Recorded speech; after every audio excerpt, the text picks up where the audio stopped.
Meantime, the government is being lobbied to exempt more small businesses from this multi-employer bargaining in order to secure the passage of that IR bill we were just talking about. Our political reporter Olivia Caisley joins me now from Canberra.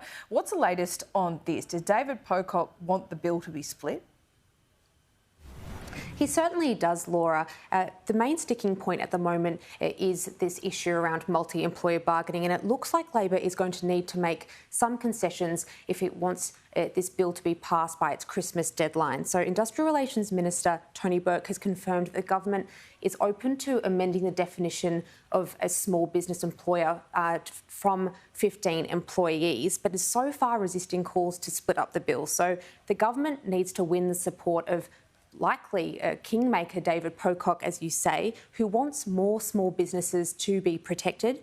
He has not yet nominated what number he'd like to see that threshold lifted to, but he has warned that he is likely to sink the bill if it remains unchanged. And this comes, Laura, as a Senate committee scrutinising the bill yesterday recommended that the employee threshold be lifted from 15 to 20. OK, so we've got to figure out where his line is on that. Certainly doesn't look like it's going to pass this week. In the meantime, a flood-affected resident in Eugowra questioned the Prime Minister about where he's been. That's right, Laura. So the Prime Minister, he's back from overseas and he's got a lot on his plate. So he's trying to deal with a raft of legislation that he's trying to get through the House, but also this developing flood crisis. Residents, they're tired and they're frustrated, and one even took the opportunity to approach the Prime Minister directly yesterday to express that frustration. All through the election, one of your slogans was wasn't here to hold the hose. Where have you been, sir?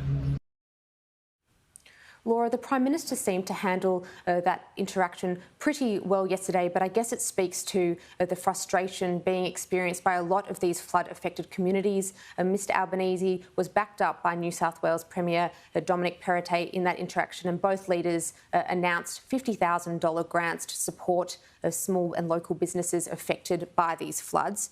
Anthony Robinson, the man that you saw in that clip there, he says that he approached the leaders because he wants real action, and he told 2GB early this morning that he doesn't want his flood-affected community of Eugowra to be overlooked.